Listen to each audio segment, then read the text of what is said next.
Hello, hello, hello.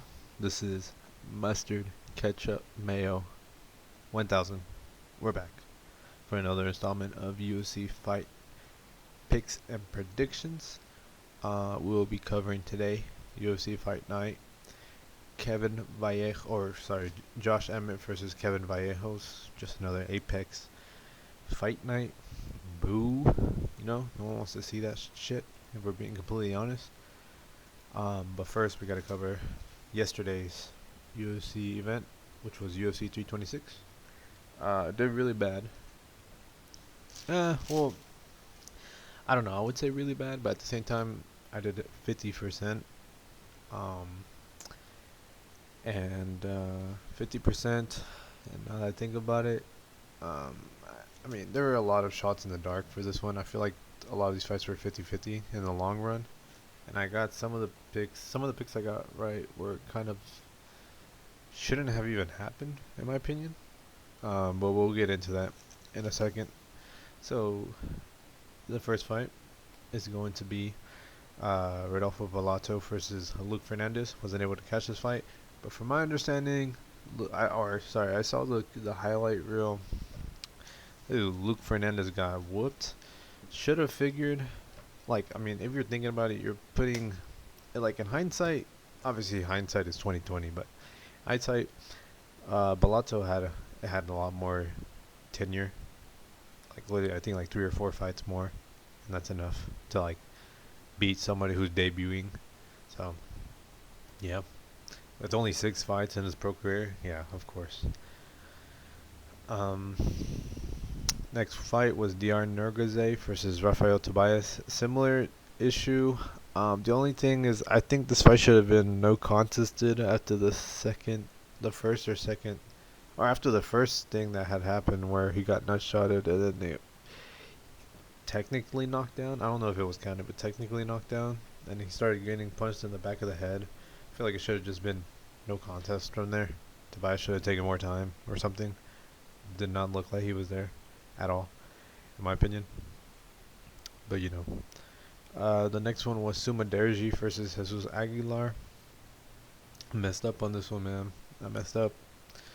My boy Jesus went down. Sad loss to see. The next fight was I forgot his first name, Batuman Dembarol versus Cody Durden. I didn't even get to see this one either, but I know Tuban Dembarol did put like a lay and pray masterclass on Cody, so good to see. Next fight was Alberto Montes versus Ricky Torcios. I believe during this fight, I kind of found out that this dude, Alberto Montes, is like a Topuria Glazer. Like this Venezuelan Topuria Glazer. It kills me, bro. It kills me, because why? Supposedly he has a barber, and he had like an MCL tear, or he has been having issues with his MCL, and he also shows pictures of Topuria to his barber. That's what I was reading, something like that. I don't know. So, and I read that as they were walking out. So I was like, okay, interesting. We'll see where this goes. But yeah, that's what happened with that one. Oh, it was fully expected though. Ricky Torcios is not good. Next fight was Dante Johnson versus Cody Brundage. Cody Brundage, another lay and pray masterclass where he doesn't do anything after that. Next fight was Cody Garbrandt versus Long Zhao. I did not see this one, but I just kept being told how crazy this one was, and not crazy in a good way, crazy in like why type of way. Cody Garbrandt shouldn't have won this at all. I don't know how he did. But shout out Cody, man. Shout out Cody. Next fight is RoboCop versus Bruno Ferreira. I don't know what this dude Bruno was thinking. Like, okay, so in his last 2-3 fights, he's been going for takedowns and wrestling and like submitting. Like with the Jackson McVeigh guy. Why are you trying to strike with Gregory Rodriguez? Like, yes, I think Bruno's striking. I mean, they both have power in their hands. There's nothing wrong with that. But you should have just gone for a takedown and like doing a lay and praying masterclass. That would have been a lot better, in my opinion. But yeah, I don't know. Not much else to say about this one. We have a trilogy now. Next fight was Drew Dober versus Michael Johnson. This one's funny. I originally had Drew Dober. Pick flipped while I was making the video, or the last picks video. Michael Johnson lost. Shit happens. And then the whole like the odds flip. It's really weird, really sus in my opinion. But you know what? Shit, like I said, shit happens. So Drew Dober won. I'm not questioning it. Raul Rosas Jr. versus Rob Font. Decision. Nothing crazy about this one, in my opinion. I mean, I don't know why people keep getting surprised that Raul Rosas Jr. is like this, where he just lays and prays. Like, I wish he at least would try to go for like a submission, but he doesn't. At least not that I know of. It just doesn't look like it. He's just there to like, you know. But at least I predicted it right. He said he was gonna do something similar to Corey Sandhagen, so yeah, glad they got that right. Kyle Borralho versus Rainer the Ritter. Got this one wrong. I thought RDR did okay-ish, but I guess not. I guess not. Oh well. Sad to see. Next fight. Charles Oliveira versus Max Holloway. You know, out of all these fights, I'm glad I got this one right. Because, man, dude. This one was, I didn't get to see it either. I got to see a little bit of it, but Jesus. Jesus. I mean, literally what I said in my last video was predicted. Like, this dude Max cannot handle a takedown at all. And has no takedown defense. Respectfully. But today we're doing UFC Fight Night Emmett versus Vallejos at the Apex. So let's start it off with the first fight of the night, which would be Piera Rodriguez versus Sam Hughes. I'm going with Piera Rodriguez. I was going back and forth on this one. But the more I think about it, or originally I was on Sam Hughes, but the more I think about it, I think Piera wins just because I didn't think Piera was that good whenever I saw her fight Ariana Carnel. Sorry. I think she is good because I remember seeing the Ariane Carnelosi fight, and she was doing good up until she started headbutting her.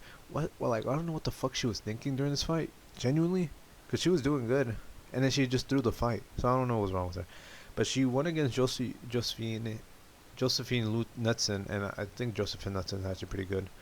And she beat Ketlin Souza, and we've seen how Ketlin Souza's career is trajectorying, so she's decent. But then we look at Sam Hughes, and Sam Hughes is known for being like this crafty vet-ish, like the archetype. But she lost to Yasmin Yaragui, and I don't know. I can't really rate her high because of this. And then she beats Victoria Dudakova. Okay, yeah, I figured. Stephanie Luciano, that one's okay, but it's a split decision. Could have gone either way. She beat Shannon Bannon. Congratulations. Anybody could. And Amorium we've seen is a fucking fraud. So, I'm taking Piera. I feel like she has like better overall wins. Plus, I mention this all the time, but Sam Hughes is at Fortis. I'm not trusting that. So, yeah, I'm expecting Piera to win. Next fight, Elijah Smith versus Su Young Yu. This one's gonna be Elijah Smith's decision. This one's gonna be really straightforward. Both of these guys are really wrestle heavy. Well, Elijah Smith to a lesser degree, but they both have really good wrestling technique. Su Young Yu a little bit more because that's literally all he does. He literally just wrestles you into a decision. I'm expecting Elijah to put a lot of good defensive wrestling on display, and possibly pacing up So Young Yu. I mean, he has the height. and reach advantage. So I'm expecting him to keep at least some distance, use those legs, use those knees, keep the distance, whether that be with his jab or his kicks or something. But yeah, I think Elijah Smith is kind of projecting himself to be more of like a decent fighter. I think he's gonna go pretty far in my opinion. Probably one of the only Dana White Contender Series guys in recent history that I can remember actually being decent. So yeah, I'm taking him. Um, and Su Young Yu is also good. I just don't think I think he's kind of one-dimensional. Um, but we'll see. I think Elijah Smith wins though by decision. Next fight is Bia Mesquita versus Montse Rendon. I'm taking. Okay, so I was originally going back and forth on this one. I don't know who to pick. If I'm being completely honest, I had originally Bia Mesquita, then I switched over to Montse Rendon. But I'm going back and forth. I think, I believe, I hope, and I pray that Mosquito wins. But the more I look at it, her tenure is only of one fight, and it was against Irina, Irina Alexeva, and she is not good, dude. She is not good. Like the more I thought about it, I'm like, dude, Irina is not good. Like, if I remember correctly, she's one of the WMMA fighters with like the curly hair. Um, and I think she got her ass beat by like Claudia Segula, if I remember. She got her ass beat by somebody. Yeah, I think it was either Claudia Segula or Melissa Mullins. And like I was genuinely confused. 'Cause I'm like, why are you getting your ass beat by one of them? Cause I thought she was better than she seems at least, but no, she's not good. And like I guess that doesn't look good. Yeah, okay, I just confirmed it is. She does have the curly hair. I just don't think she looks good. I don't think it's a good win on Mosquito's side because that's her only UFC win. But she is an ATT. I'll give her that. And then Rendon, while also not being any better, she at least has 3 fights, and one of them being a split decision was Tamir's Vidal. I don't know anything about that one, but it's a split decision, so it could have gone either way. She lost to Daria Zelen, oh my Jesus, Zelenziakova by decision, understandable. And then she went to split decision with at least Pereira, and I feel like a lot of people were high on her coming into that debut of hers. So I don't know. I think I want to say I'm taking Rendon just because she has the reach and height advantage, but I don't think she's that good. And Mosquito is this one's just 50-50 in my opinion. I don't know why the odds are this wide in my opinion. I think this is going to be a complete upset. I'm just taking Rendon decision. I just think she's going to just not let her get her wrestling off, and if she doesn't, that's basically the end of her tenure because I mean she can only really just sub. I mean this is KO, but I'm assuming it's just a fluke since it's WMMA. So yeah, next fight, Luan Lacerda versus Echer Sosa.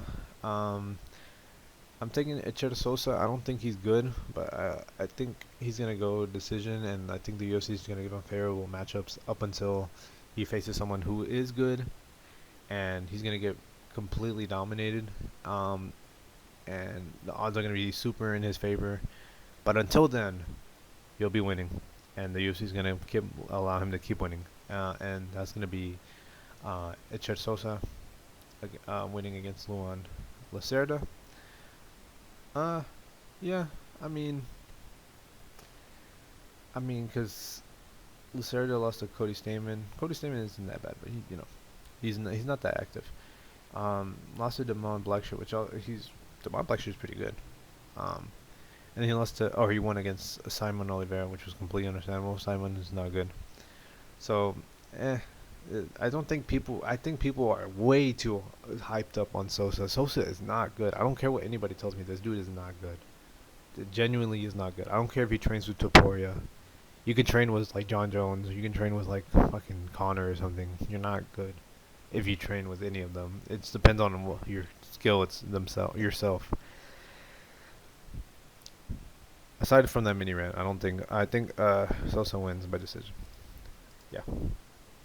Next fight, Vallejos versus Manel Sosa. I'm taking Sosa, but I was going back and forth on this one. Honestly, because Sosa's okay. So Sosa's coming in on. This is his debut. All right, he looked really good against Christian Perez. But his last 4 fights, 4-1, not bad. But he lost to Archie Colgan. Archie Colgan is good. Don't get me wrong. Archie Colgan is good. But it doesn't tell me much. And then Vallejos, his 4 fights so far in the UFC. Timmy Kwamba split decision. Sus could have gone either way, but like, dude, I don't know, something about it. But he won it. He won the fight.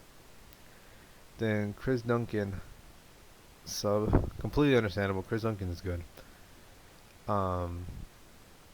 Michael Aswell, that was a short notice fight, but he still almost looked like he could have possibly lost that one.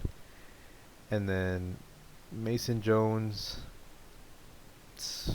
KO right there.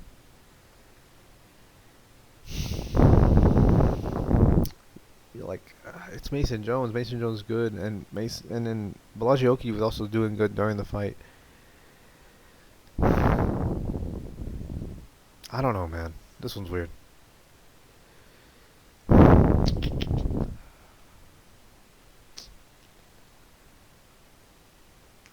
I'm just going back and forth on this one. I'm gonna stick with Manuel Sosa. I think this one could go. I think this was a lot closer than the odds really are saying, in my opinion. I'm still gonna go with Sosa, but man, I don't think these odds, this minus 300, is not looking good in my opinion. So Sosa decision. So yeah, we'll move on. Now this fight's gonna be easy. Chris Curtis versus Emmett oral by submission, round 2. Easy.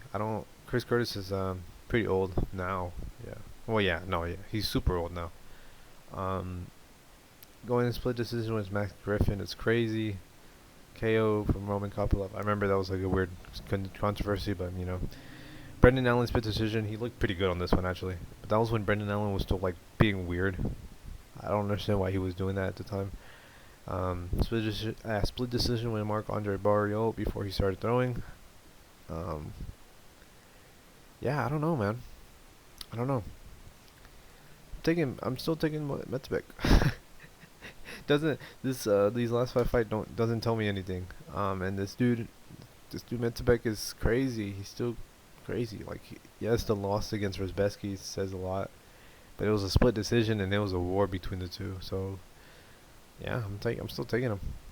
I'm confidently taking Metzbeck. So, by submission, especially. But yeah, submission round 2 definitely could go to decision, but I think he's gonna get a submission.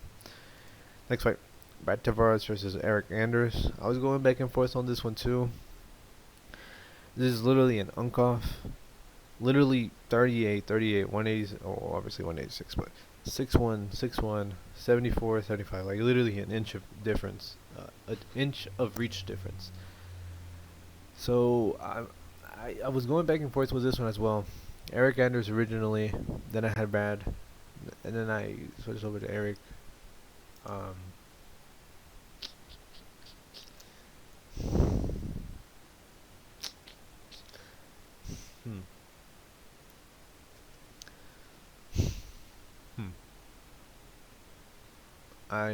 I'm gonna go with Eric Anders. My only reasoning for this is just because he's gone up against better competition in the last 5 compared to Brad Tavares. Like the Robert Brycek fight. Brycek? I'm not sure how we say it. This one was, no, this guy was literally that was his debut. The GM3 fight looked good. He looked good. The Jun Young Park fight, Guys, could have gone either way. KO RoboCop, not surprising. And then he beats Chris Weidman. Um, Christian Leroy Duncan on Eric Anders' side. Um, KO KO lost to Chris Weidman. Jamie Pickett decision. Mark Andre Barrios loss is the only thing that's kind of sus to me. But then the Kyle Dawkins KO is looking a lot better now. So I don't know. This one's could go either way. I think decision on Eric Anders' part is what I'm going with. I don't know what else to say. This one could go either way, in my opinion. Actually, let me look at the odds. Yeah, literally could go either way. Quite literally could go either way. So, yeah, I don't know. Next fight, Bruno Silva versus Charles Johnson. Taking Bruno Silva by KO round 3, possibly round 2. I think round 3 is pretty safe. Yeah, Bruno Silva is definitely on something, in my opinion. The more I watch this dude fight, the more I realize, yeah, this dude is juicing. He's definitely juiced, or he's definitely on something. Not 100%, but he's definitely on something. Especially on this Hyung Sung Park fight. Jesus Christ, this man looks sus. But I mean, you come back off of 2 KO losses, of course you're gonna be on something. If we're being completely honest. Triple G did not look good against Alex Perez. He looked like lost, and he's coming back on a quick quick turnaround off a KO loss. I don't really trust that. I mean, to be fair, he didn't get KO'd like crazy, like he didn't get flatlined, but he did get hurt in the first place, and that's enough for me to not trust him. So I'm taking him. I'm taking Bruno Silva by KO, and plus Bruno Silva still has power. It's not like he doesn't have any like power behind his hands. Yeah, I'm still taking Bruno. And Charles Johnson tends to struggles with short fighters to some degree.